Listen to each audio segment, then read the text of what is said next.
Hello, I'm James Helder. Welcome to another special episode exclusive to Pitch of Not For The News. As always, I'm joined by my friends and colleagues Leon Knight and Curtis Woodhouse. Fellas, great to see you. I hope you're all well. All good.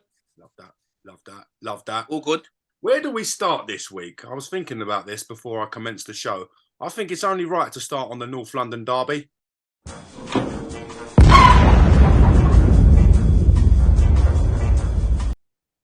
Probably one of the biggest moments in Arsenal's season. Okay, it could be that moment that guides them to victory in the Premier League race. Let's talk about the North London derby. I'm going to go straight to Leon Knight with this one. What's your take on it, Leon? Look at Knighty just trying to still play it calm. We're nearly in February now, and he's trying to keep it calm still. All I know is that we got 6 points out of 2 games against the Scum. That's all I know. You see, you know the worst thing is, yeah? All this title race thing and all that, yeah? I hear it. But them 2 results there are the results that they mean something, them results there. Like, the rest of the stuff that's going on is a bonus because we shouldn't really be there. I don't know what we're doing there, yeah? And like Curtis is saying, I know it's February and stuff and, you know, but I still can't see it. Now, so, you boys are in it, right? I'm a neutral, so I don't support Arsenal or Tottenham, and I've got no real affiliation to either club, really. You know, I've always kind of had a soft spot for Arsenal, just purely on the fact of Ian Wright.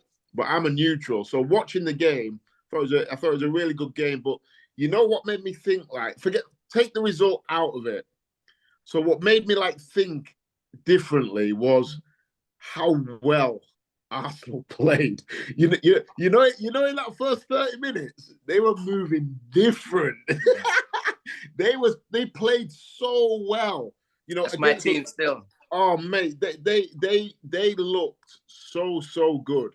So you know what? When Arsenal can beat Tottenham or Tottenham can beat Arsenal 2-0 in any type of derby, it can happen.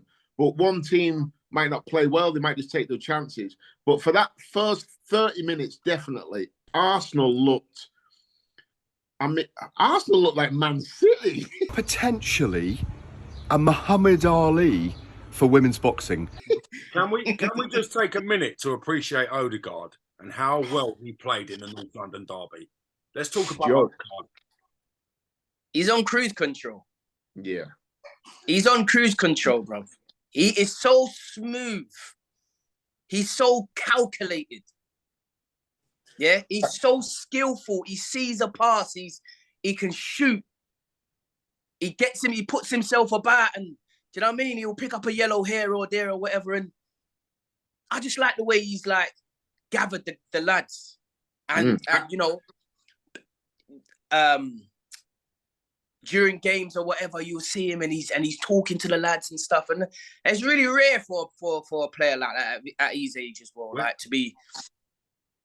Where would you rank him? Sorry, Nutty. Where would you rank him in terms of attacking midfielders in the Premier League currently? Oh, he's the best at the moment. He's the best. KDB, no one can see him right now.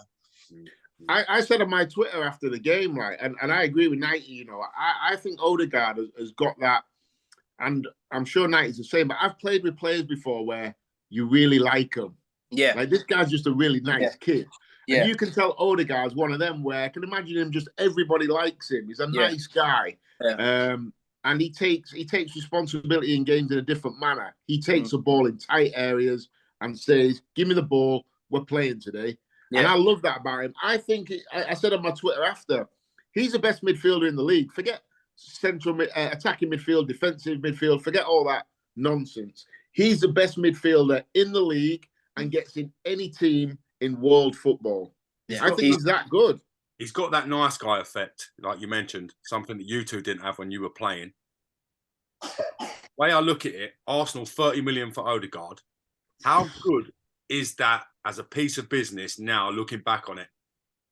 It's a great piece of business, but you know what? He wouldn't be like that in every team. Really? You've got to actual play the way Arsenal are playing for him to function and start, expressing himself and doing the stuff that he's doing, scoring goals, creating goals. And obviously with that comes confidence. And, you know, you try new things and they're coming off and stuff and whatever. But you ain't going to get, you can't put him in like a Chelsea and he's going to go and do stuff that he's doing now. You need obviously Arteta knows him. He brought him in on loan. He bought him. He knows. He's actually watched him. He knows. He's actually built the team around that sort of structure of play, and everybody else is just playing their position and stuff. And he's the main focal point at the moment. You can tell the manager really trusts him, doesn't he? This is what I'm trying to say. Like, and at that age, it's rare. It's very, very rare. I want to talk a little bit about Aaron Ramsdale. Absolutely superb for Arsenal. Got man of the match, made 5 absolute worldy saves. The one from Sessegnon, when Ben White shouted at him, top shithousery. I got time for that. Again. Is that the one with his foot? The one with his foot was a great save. Great save. But I mean, Curtis, you even saying in derbies, not even just North London derby, any derby, like, you know, one team plays well, one team doesn't or whatever, but they still had chances, Tottenham. Yeah, 100%. That's why I said Arsenal played really well for 30 minutes. It was down to Ramsdale, really. You know, a couple of great saves he had. And then on the other end, you got Lloris. He's flipping throwing them in. Yeah. I tell you what was a big save, 90. 44 minutes gone, 2-0 up, the Harry Kane header. Oh, yeah, brilliant. Just before half-time. That's 2-1 at half-time. Tottenham probably get something out of that game. Yeah, 100%. That's a great save. Mm. He was unbelievable.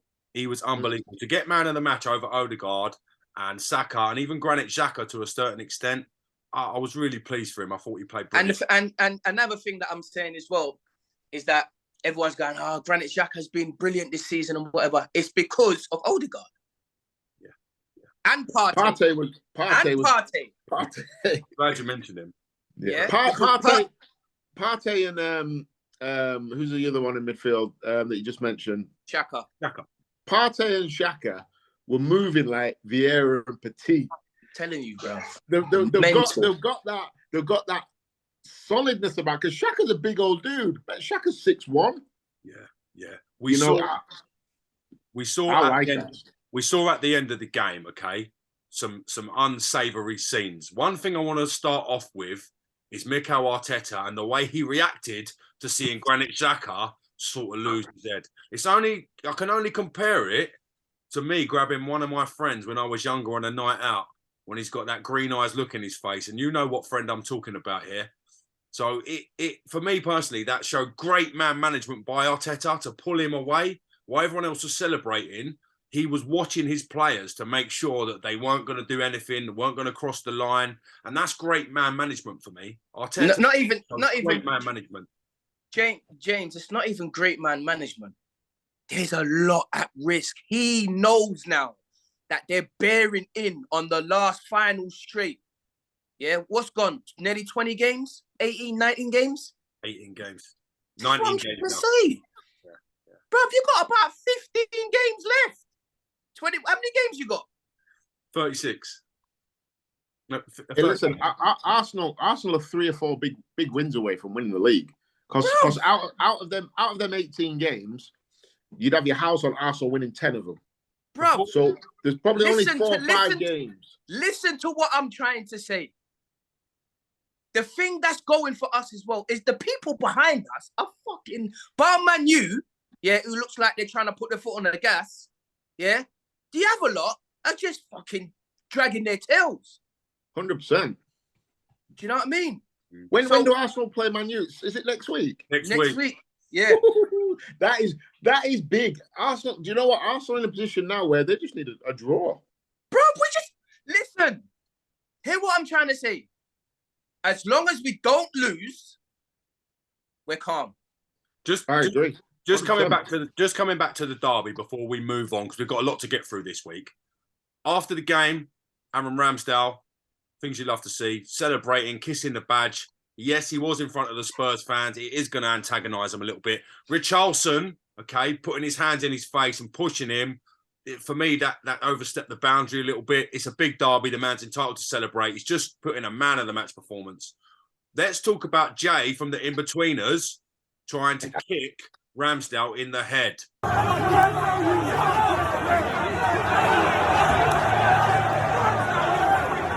He's got on the pitch. He's been antagonised by the goalie that much. He's reacted. What was your take on that, Curtis Woodhouse? Don't forget, though, Ramsdale will have been getting dogs abuse the whole half. You know, they'll have been calling him every name under the sun. And what he did was like a little reaction, but that was like nothing. That's like a bit of banter, that. Yeah. You know, he didn't deserve someone trying to physically attack him on the pitch. And that is so lucky that didn't go Pete Tong.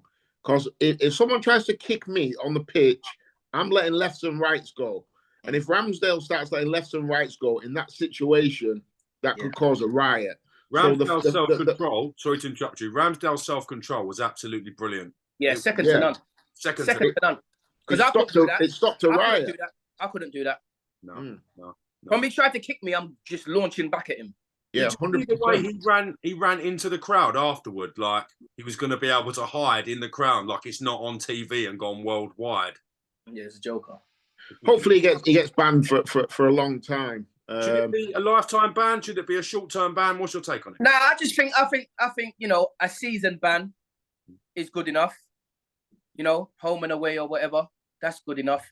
I don't think you should ban him for life. He's just an idiot. Like, he's upset. They've lost. They're going through a rough patch at the moment. Do you know what I mean? It's Tottenham. They've not won anything ever.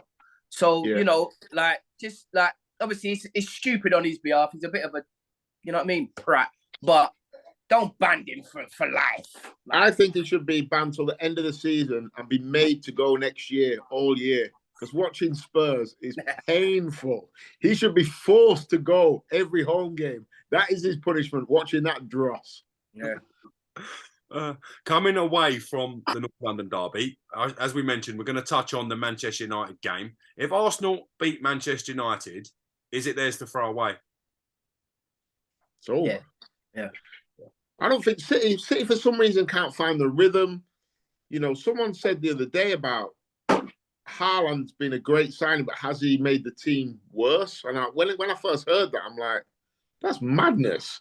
But you look at it and like, well, I don't know. Maybe it's true. I don't know. But City are just not the same City. They're losing the rhythm a little bit in games. And when I watched them play Southampton the other day, and they were like 2-0 down, they didn't even have a shot on target. Was there a reluctancy from the players to play Haaland? It looked to me they didn't want to give him the ball at certain times. He's making the runs.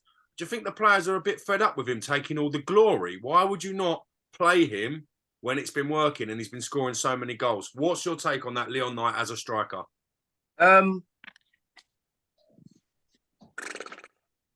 not the Ronaldo situation, really, is it? Like, where, you know, the players, you can see the players are fed up with him or whatever. Like, why would you be fed up? I don't understand. Like, if what you're saying is true and that is what's going on, like, why would you be like that? You're a team. Your team's going to win, bro. That's it. Curtis, did you notice that he wasn't being played when he was open and certain things? Yeah, but I don't see that. I think like he's right. I think like the Man City players, they're elite players. They want to win. I don't think they care who scored or who got the glory. They're all big hitters in their own right. I just think it's not. I don't know. Something's not happening for City. It may just be like just one of those things where they'll probably finish really, really strong, but the mid part of the season, sometimes teams lose rhythm, and that's what it seems like to me for City. They just lost that little bit of rhythm, and because Arsenal at the minute are absolutely relentless. You can't afford to draw now. You can't afford to lose and draw and then draw again when Arsenal go win, win, win. This isn't the old Arsenal where like they're going to go to Watford away and they're going to go to Stoke away and get turned over. They're going to go to Brighton away. That Arsenal's gone. Arsenal go there now. Arsenal go to Newcastle and get a 0-0. You know, people at the time like, oh, is that good? That's a great result. Newcastle flying. Arsenal didn't have the steel to do that a couple of years ago. So True. City, Liverpool, the other boys, they could get away with dropping the odd point here and there. Arsenal were never a threat, but this isn't the same Arsenal. You can't drop points now. Rumoured transfer speculation of an 80 million bid from Arsenal for Declan Rice. Rice, baby. England international, big player. Could he be a big player for Arsenal? What's your take on it, 90? I don't want him. Like, where's he gonna go? Where's he gonna come and improve in the midfield? He ain't. That is not gonna happen. He ain't gonna improve on Odegaard. He ain't gonna improve on Partey. He ain't gonna improve on Xaka. They're all better players than him this season. Wow. I can't believe the amount of stick that Xhaka's got season after season, and now 96. Yeah, but and no, now but you know what? Rice can't get in the team. No, it's a beautiful thing. It should be appreciated. It should. Listen, I'm the first to admit if I'm wrong. I'm the first to admit it. Like he's been top draw. Like he's been top draw. Like without. Do you know he ain't been collecting so many bookings this season probably because he ain't playing as deep. Yeah, he's like he's flourished in that little position that he's got there, mate. It's brilliant. No, I've just got to point out I've never seen you admit when you're wrong for anything ever in your life. So he's never wrong on that. He's never wrong. That's all. He's never wrong. And when he's right, he lets you know more than me when I've got something right. That's how. Night is like my missus. Never wrong. Yeah. And mine. Yeah. I thought my missus was having an affair with one of my mates because my mate's been so unhappy recently. Let's change subjects. Now, one thing Nighty was right about, and let's give him his credit, his due diligence when he gets things right. When the Mendy saga broke, 7 accusations of rape against Mendy absolutely derailed his career, his trajectory that he was on. Nighty was the only person that spoke out. I remember the clip. I remember the show. It was very poignant. And we were kind of laughing at Nighty saying, 7 times can't be wrong. Can't be smoke without fire. I remember all the cliches and catchphrases that went through the show that day. And Nighty, give him his due, he backed Mendy. He put his neck out and he backed Mendy. And not just Mendy, other players that have been accused of things and in this situation, in modern game and in the past. So I would like to hear Nighty's take on it. Now Mendy has been found not guilty of the charges that he faced and is, I'm guessing, free to resume his footballing career. Nighty, what's your take on the Mendy situation? Well, I knew it all along. Like, I don't know him. I don't know anyone that he knows or whatever, but you can just smell when something's just off. It's just off. 7 girls at the same time. I've come now and flipping, or even if it's like a couple weeks apart here, there, or whatever, I've come and said, yeah, he raped me. Huh? What are you talking about? What are you actually on about? Like, where does this make sense? Like, where's it going to stop? Like, you've got to throw every case in the air. Do you think... 100%. Do you think these people that made these false accusations about Mendy should face charges themselves? 100%, bro. They're liable for slander. Listen, where's he going back to now? Yeah, he's done. He's not going anywhere. Going back? You messed up everything. Everything. There's a right with a guy, going around and throwing his willy about and this, that, and the other, and he's single and he's got a lot of money and he's a footballer and he's famous and this, that, and the other. That's okay. It's not a crime to do that. He ain't hurting no one. Yeah? These girls target him, set him up, try and suck money out of him. When the money ain't flowing, they go to the police. It always ends one way. Soon as that comes out and rape is involved, that's it. It's done. Where is he going? Who's going to sign him? If he's found not guilty, okay. No. What? No. Do you think just clubs of stigma and the bad press that he's had is enough to it's done. Off? It's done. That's it. It's over. Yeah. The stigma, like I said, it's he's an innocent man, but that stigma ain't going to leave him for the rest of his life. It's done. Is that right, though? Is it right that we found him guilty before his trial did? And I for one, and I've got to hold my hands up, I wasn't looking at him favourably when these stories broke. Is it right that the media can portray him in such a way that we now painted him as a monster? Not us personally, but the general public. No, it's not a good look, is it, for any of us, really? For me as well, as soon as you hear it, you're like, oh, you do assume that he's obviously done it. And now you look back and think, why are you so judgmental so quickly with absolutely no facts whatsoever? None. It's poor, really. What I think the bigger question on this is what happens or what should happen to the women that brought the charges against him. Right, there you go. What happened to them? Because they're just living scot-free. No one knows their name. No one knows anything about them. They're just in the courts, in their lawyers, solicitors, whatever, just chatting absolute rubbishness. Yeah. They probably slept with him. They laid down with him. I'm not saying they haven't, but it wasn't raped. Why did you know what I don't understand? Go on. I don't talk about any other sports or whatever, yeah, or anything like that. I know there's some idiots out there, even in football as well, but like 95% of footballers do not have to do any of that sort of stupidness at all. In terms of they've got women throwing themselves at them. They've got everything, especially like you're elite, you're Mendy, you're at flipping Man City. You've gone clear. Can you understand? And also on that, James, you're hypersensitive to the potential situation you might be in as well. There you go. You know, so that's why, you know, when things like this do come out, you have to think, because you kind of already know that your top priority is potentially get set up here. It's a tough one, you know, because I thought someone said that to me the other day, well, the girls that accused him should be looking at the same sentence that he was going to get. And my initial reaction was, yeah, they deserve that. But then on the flip side of that, that's going to stop women that have been raped. They're going to be worried about coming forward because if they think, well, if people don't believe me, I'm going to end up doing 6 years in jail. So but it's you know a really, what? really difficult one. You know what, Curtis? Straight after, if you get raped, go to the police station. It ain't going to be hard to flip and tell that you've been raped. Yeah, I saw a story that quite recently that said a lot of footballers will choose to use sex workers instead of running the risk of going out and being in a precarious situation where they're accused of something by said person.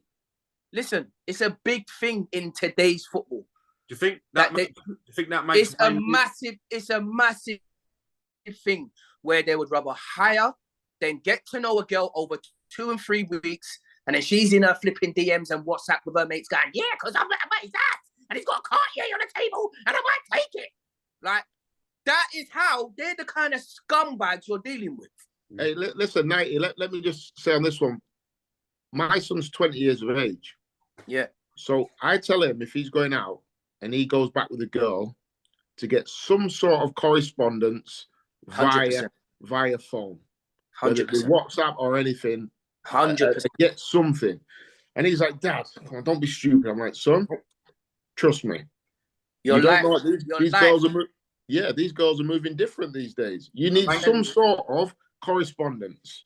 Wayne Rooney was clearly ahead of his time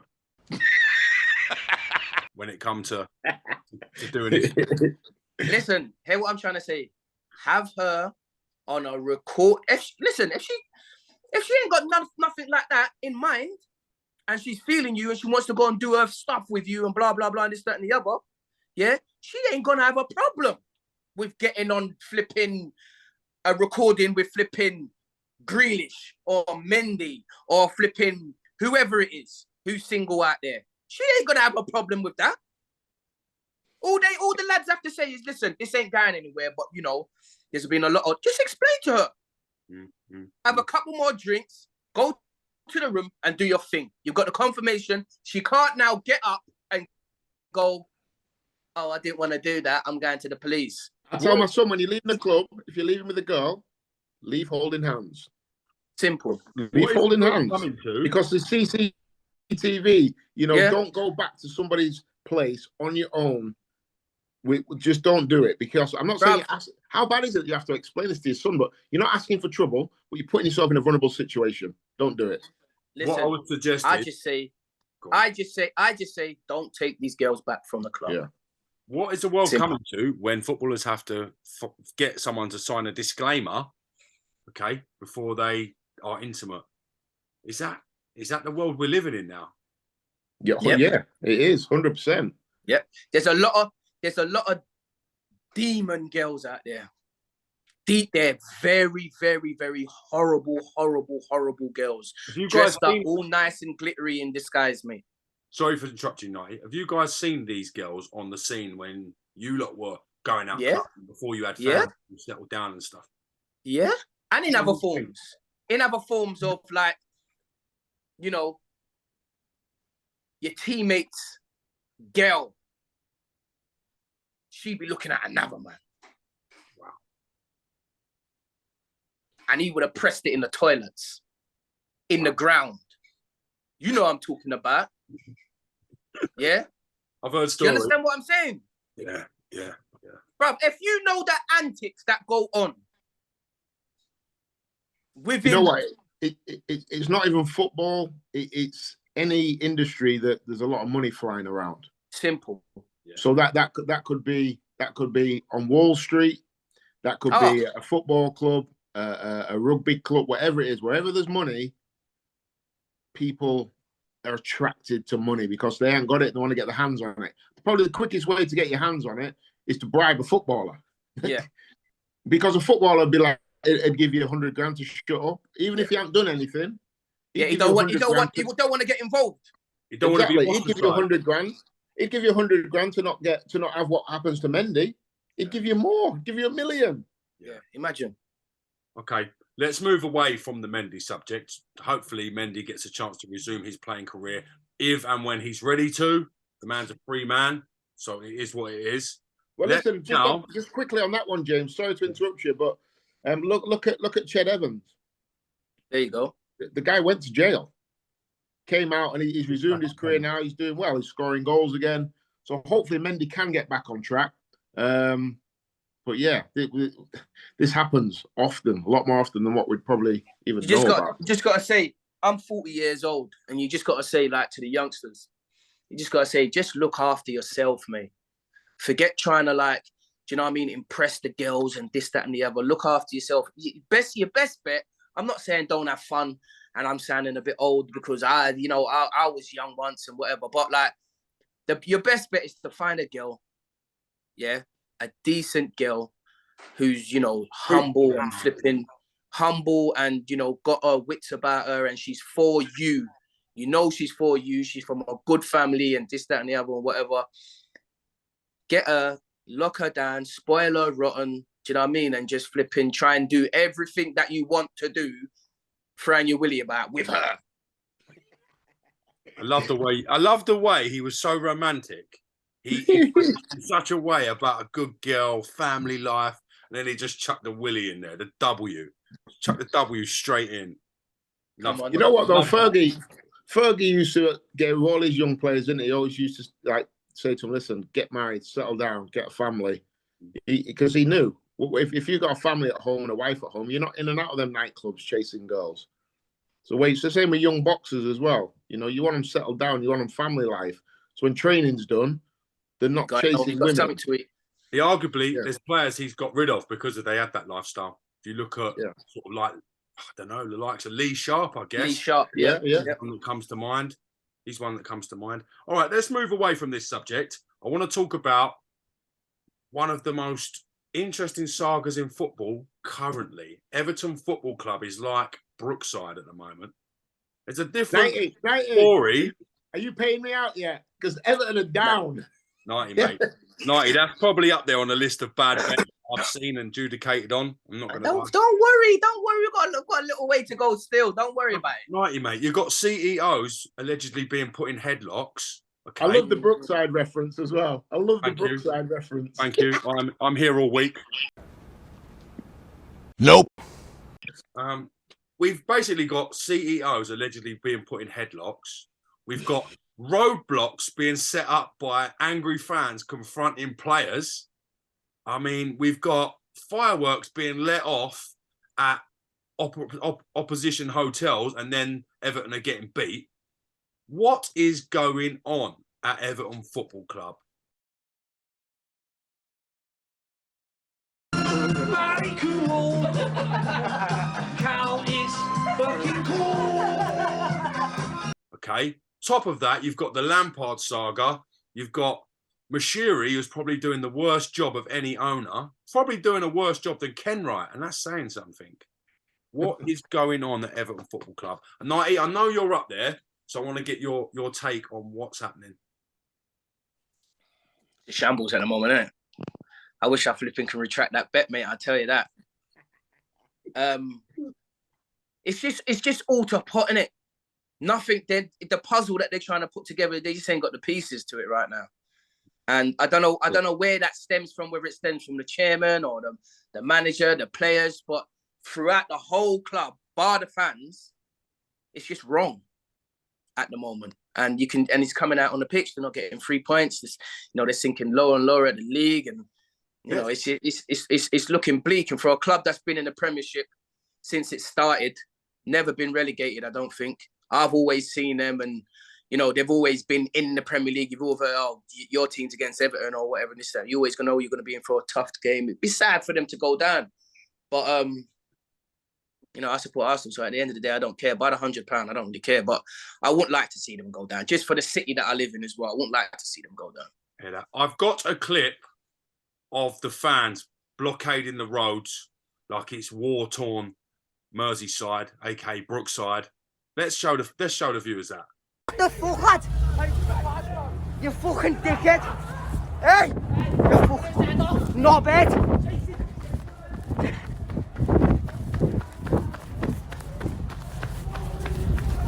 Gordon! What the fuck, lad? Gordon! Get out of our court! What the fuck, lad? You're not fit to wear the shit! You're not fit to wear the shit! Speak to the fans! Hey, watch out!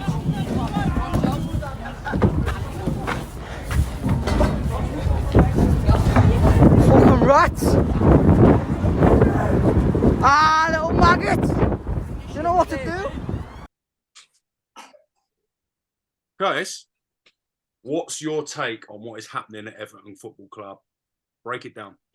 I think it's just a mess in it. I think the fans are just feeling utter frustration with it all, and probably taking their frustrations out in the wrong way. But how else do they do it? What do they do? They probably feel helpless and hopeless. What can we do? Stopping players leaving the ground, I don't agree with. I seen them stopping that young Gordon who had his family in the back. I don't agree with all that. The players will be trying their best. A lot of them are just not good enough. And the fans, listen, a football club is its fans, isn't it? The fans are the most important thing in any football club, because once the players and the chairman and everybody else is gone, the fans are still going to be there. So I feel their frustrations, and Everton as a football club deserves so much better, because they are a monster of English football. And they deserve better. But honestly, I just cannot see any way that they're going to get 10 more points the rest of this season. They are in an absolute mess. And because I like 90, I'm going to offer him a cash out on his bet. If he pays me £95 now, I'll take it, and I won't let him have to pay me 100 at the end of the season. Because Everton are cooked. Everton are done. No chance. I'm definitely going all the way now. No, If man would have said 35 to 40, I would have said, yeah, come. Do you get me? Man said £95, bro. Do you remember when the cash outs on bets used to be quite high? Now they're like, you want to cash out your bet, winnings could be 150. We'll offer you £26. Yeah, it's a joke. I never cash out unless it's like ridiculous. I never cash out. I do. Even when I win, I lose. Nah, unless it's over like 300-400 quid, I'm not cashing out. Fuck that. Yeah, I'm saying. I'm all in. Jesus. I'm into the end. That's a holiday. I'd lose the £20 if they're cashing me out like 40 quid. Fuck that. I ain't on that. Yeah. Speaking while we're on the subject of finances, one of the most bizarrest stories of the week: ex-footballer Richard Rufus. Good afternoon, madam. I am calling to let you know that you have been selected from our database to receive a cash prize. Okay. He's ripped his own family, friends and people for £17.5 million. He's been given 7.5 years in jail. I'm reading the story. It's shocking. It's bad enough ripping off members of the public, people you don't know, in these pyramid-type scams. But when you've enticed your own people, your friends, your family, your colleagues, your brothers, your cousins, to invest the little that they have, okay, into this whatever alleged pyramid scheme he's been involved in and found guilty of, I find that completely disheartening and completely wrong. Cold, isn't it? It's cold. Let's start with it. I'm going to go to Curtis Woodhouse. What's your take? It's cold. It is cold, like you said. You know, to be family and friends. And one thing I will say, he's gone big. 17.5 million. He's got. If you're gonna go big. He's gone big, bro. Go big. Hear what I'm trying to say. Go on. Yeah. He said, "Fuck it." Mate. He said, "Hey, listen, right now, for it to make sense, all he's got to tell me is how much has he got left." I've got nothing left. I've got nothing left.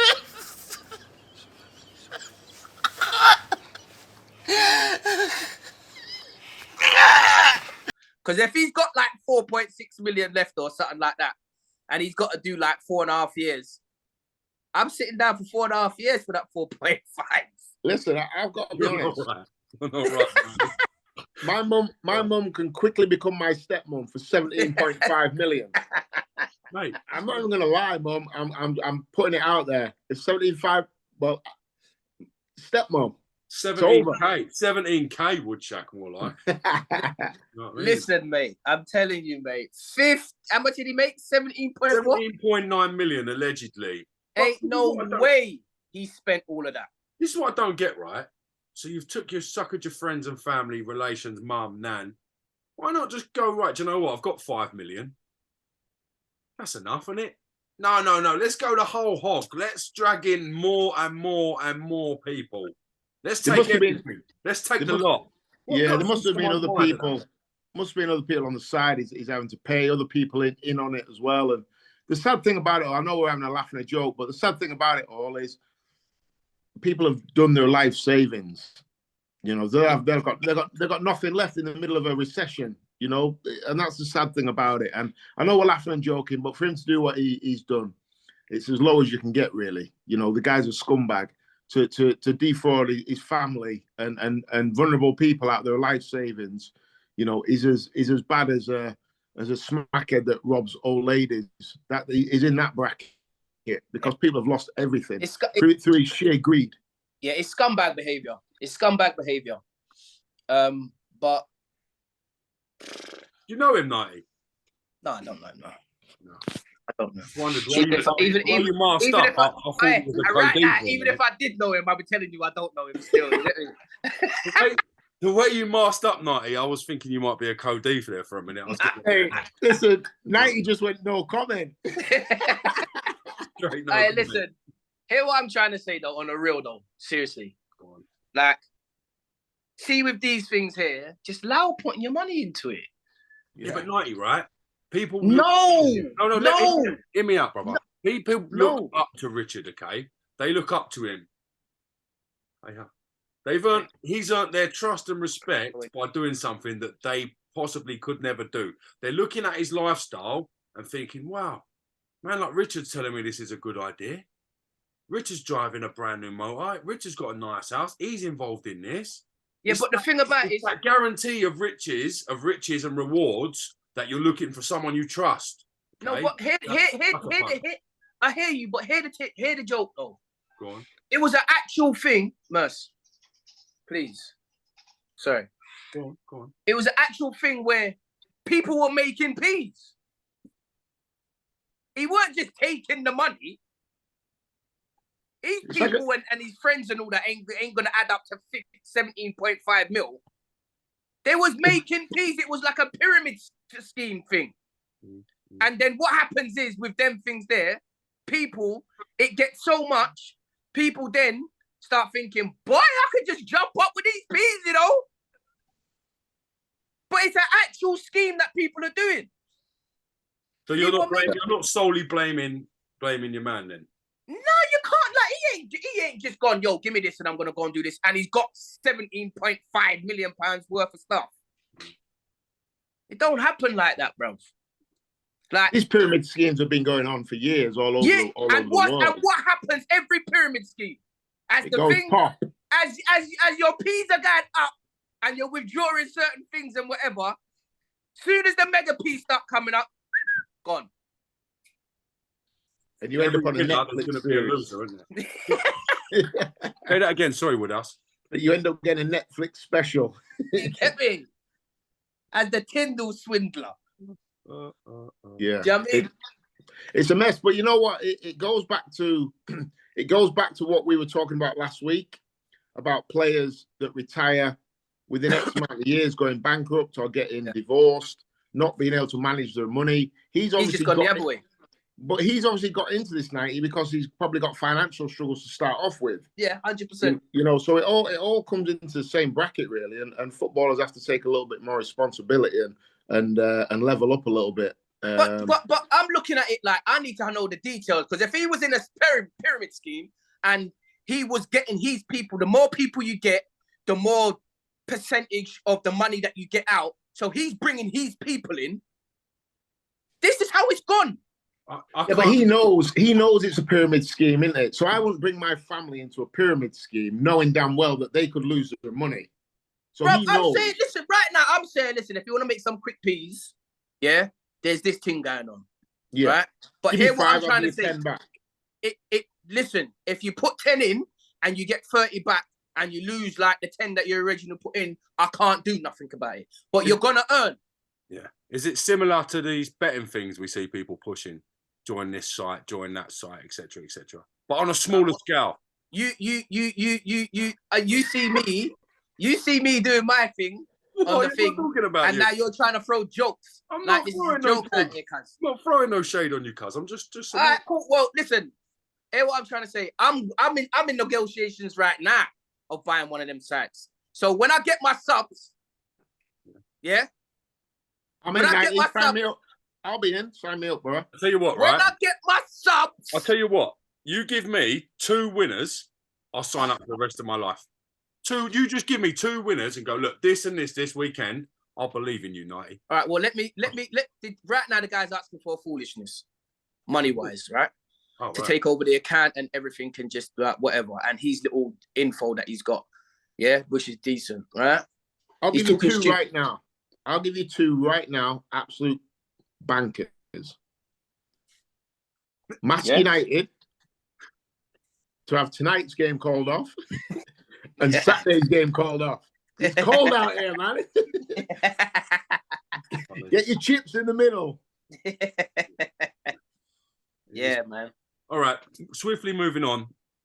Halo Mudryk gone to Chelsea. Arsenal couldn't match the financial package. He looked like in his photo that he had been kidnapped. He looked like a hostage when he was signing for Chelsea in that shirt. Let's get that image up. What I find quite interesting is the Shakhtar Donetsk chairman gave £25 million of the transfer fee to the war in Ukraine effort. Have you ever heard of something like that? Money from a player, a transfer fee from a club's kitty finances being handed over for a war effort. What's your take? Nah, you only hear about that in them countries there, bruv. Do you know what I mean?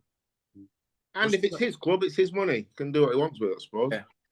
Is it right or wrong though? If you was a fan of Shakhtar and you're thinking, oh, we've got this money, we can invest, and then they sort of give it to a war effort. But just imagine if we were at war. Sorry? Imagine if we were at war over here. So imagine if we were at war and... So you can see Manchester United selling Rashford and going, do you know what? Here's 25 million of the Rashford money. Put that towards the war effort. Could you see that happening? Yeah, if we were at war with Russia and we sold Rashford for 100 million, and as a country we're struggling to get ammunition and weapons, I could see something like that happening. Yeah, absolutely. I mean, there'd be uproar if they didn't, wouldn't they? If the country was struggling to defend ourselves and we're moving player to another football club for £100 million, and as a country we're struggling to defend our country, there'd be uproar, wouldn't they? If something wasn't done. I don't agree with it. War and sport should be kept separate. Don't agree with it. I hear you. I think it's just a situation that they're in, isn't it? They're at war. It's great. It's hard to imagine, isn't it? Really, that a football season can carry on while their country is at war. It's crazy when you word it like that, would you? Yeah, imagine it over here. So one day we're getting bombed, next minute watching like Monday Night Live, and then bombed again. It's bonkers, but that's happening over there. So I don't think we should judge. They're living in something that's hard for us to comprehend, isn't it? All right, 90. So Arsenal sell Odegaard for 100 million to Real Madrid. The board go, do you know what? We're going to give 25 million to the war fund. What, instead of replacing Odegaard, what's your take and say on that? No. It's not happening. It's not happening. It's not happening. No chance. But hold on a minute. So, but they've got enough peas. But what I'm saying is, so they're in a different situation. So imagine if England were at war and we were struggling to defend the country, and we need money. England's struggling to defend. But that's what's happening. That's their situation in the Ukraine. That's because they ain't all that. They ain't all that. The Ukraine. They ain't all that. Peas wise, they ain't all that. They got other man that fund them. They ain't all that. But what I'm saying is, if we were in a similar situation to them, I know we're not, but if we were, and say, like said, Arsenal moved someone from £100 million and we didn't have enough money to defend the country, then and Arsenal said to the Winston Churchill of the day, yeah, Winston, there's 25 million, go and buy yourself some more bullets and some tanks. You'd be all over that. No, I'm not all over that. No. Okay, whoever they're targeting at that time there is getting bombed, guys. Mate, you Arsenal fans want to win this league bad. The peas need to go to the next transfer, cuz. We're trying to cop a next talent, cuz. You get me? I'm with 90 on this. I don't always agree with him. Nah, man, fuck that, cuz. I'm not really on that. Well, listen, I think you'd both feel very differently if we sat in our houses now and you could hear air raid sirens whizzing over your head. They're at war. They're in the middle of a war. I appreciate They should learn to follow rule. I don't know what. I was gonna say they should just follow the rules, cuz. You get me? And just follow the rules, cuz, and just don't get yourself in problems, innit? Then man don't start warring. Yeah, that's not how it works, so is it? I'm frightened if we go to war. I ain't. There's not many alpha males left in this country, let's be honest. I ain't, because I ain't going to no war. I'll tell you that from now. You're too old anyway. You boys are too old. Now you get called up. We don't. All three of us would be called up. I'm not going. Mate, let me tell you something now, right? I've always thought if we went to war, I'm front line, not a problem. I went paintballing. I was so scared. Honestly, I was so scared. That's what I'm trying to say. Have you been paintballing before? Yeah. Oh, mate, it's scary, isn't it? You know what's not, and that's just like a hurt that hurts for like 30 seconds, and you're like, cool. Your arm ain't coming off. Do you know what's more scary? Do you know what's more scary? You're paintballing. You're there for a day of fun, and you've got some geezer next door. He's with you. He's got a machine gun about this big, and he's ordering everyone around like he's an elite commando. Mate, you're at paintballing. Chill out, yeah? Chill out a little bit. Some people take paintballing too seriously. Before I went paintballing, obviously you look at the army, it's like, yeah, cool. After I'd come back from paintballing, I did like 2 hours paintballing. Everyone from the army, I see shaking their hand, thank you for your service. Yeah. I was like, respect level. like, okay, yeah. Listen, not because I'm being an arsehole or whatever, not because I'm being a bit difficult or I want to be different. I'm not going to war.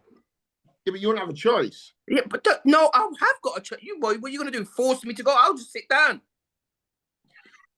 I'm just visualising 90 just sitting down. They're like, 90. What are you going to do? What are you going to do?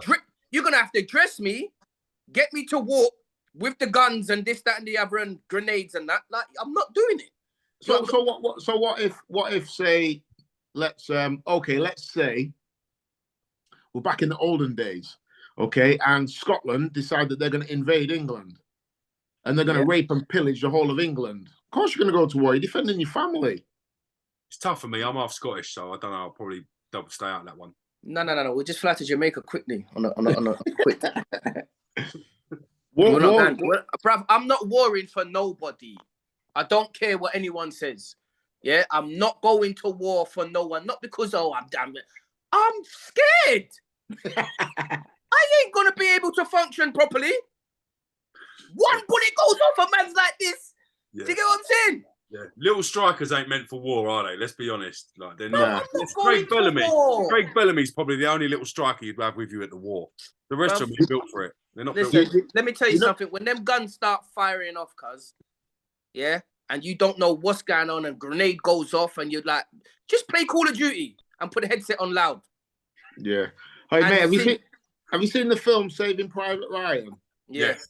You know the opening scene where they're landing on D-Day, so they're traveling over the sea. Yeah. The boat opens up, and then literally missiles, bullets.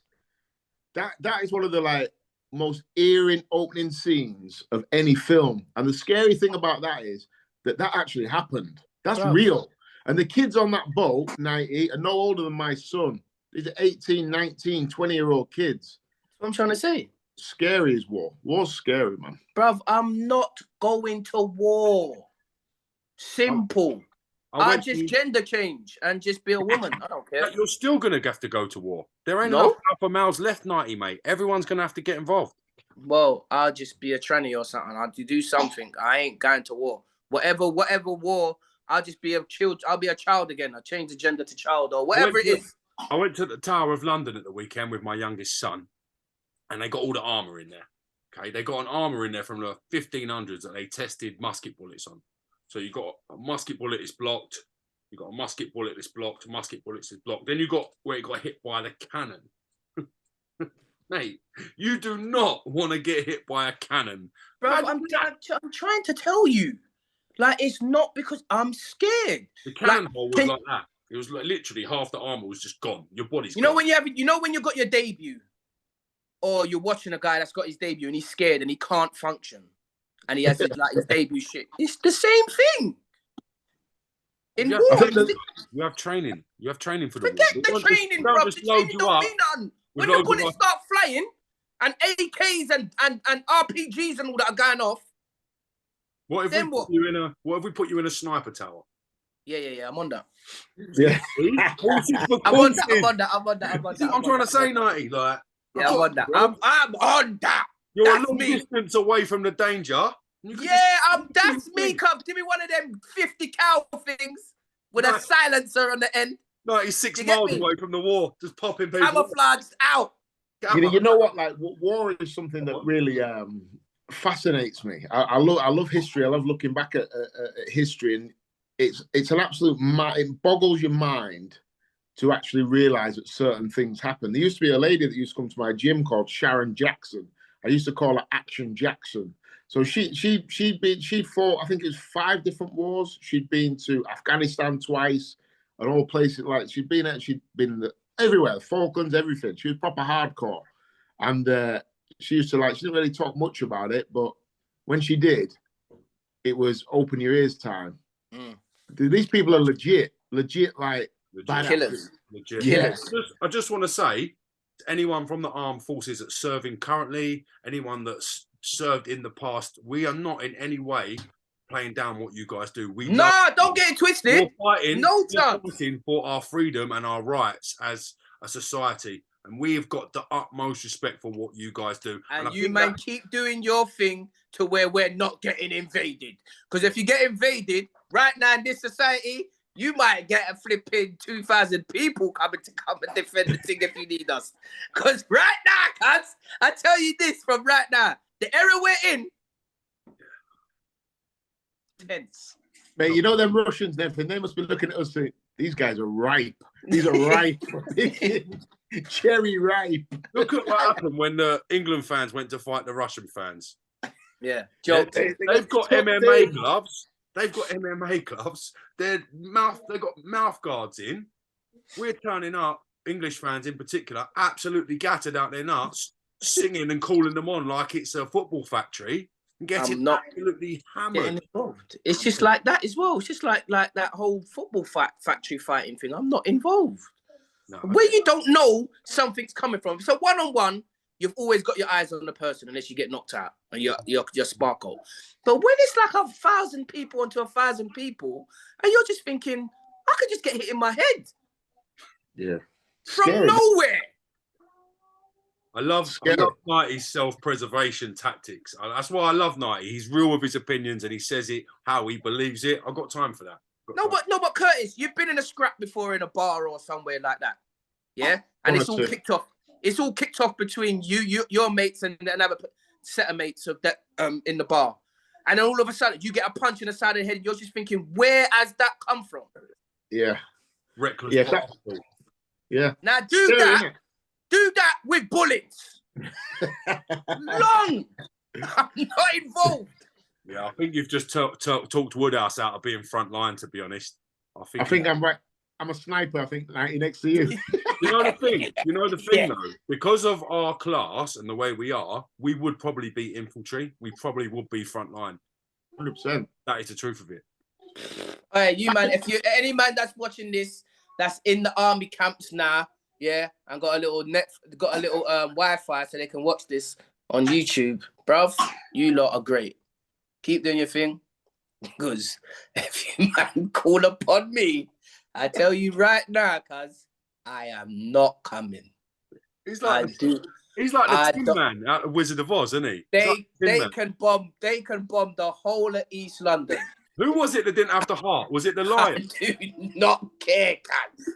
I do not care. I'm not going to die. It's like the lion. Because that's basically what you're saying. I'm going to put myself and my life on the line. For what? Now, but you know what? I know we're having a laugh and a joke about it, but if as a country we're being invaded, so I'm like, if we get invaded as a country, the first people that are going to go and get killed are the people that we love the most, your wife and your kids and that. You're defending your country. So we're saying we wouldn't now. We would. We'd be front line. I'm with Woodhouse on this one. I'm ready to fight. Let's go. I'll be at I wouldn't know what to do. I won't be any good. I'll be at you lot's funeral. I'll be at your funeral, guy. It's a damn shame you lot didn't change your mind when I was talking. Imagine Nighty reading your eulogy. Imagine Nighty being in charge of your eulogy. I can't think of anything worse. Yeah, we're gonna make James and Curtis, we had a good time on Pick Footy. You know, the podcast was taking off, and you know, their hearts are bigger than anything else. Just me. Nighty just be saying, I told these pussy holes not to go. And then he'd be like, I'm not being paid enough for this. The funeral's over. It just bowls off. You know what I mean? It walks off with his hat. I told them, don't go to war. And they went and now they're dead. Simple. Checks in the post tonight, he just bowls off. Funeral's over. Fucking hell, man. Rich would be on the front line and now you'd be invoicing him every Friday. 100%. 1,000,000%. No, bro, the peas ain't landed. My money's 8 minutes late. It's like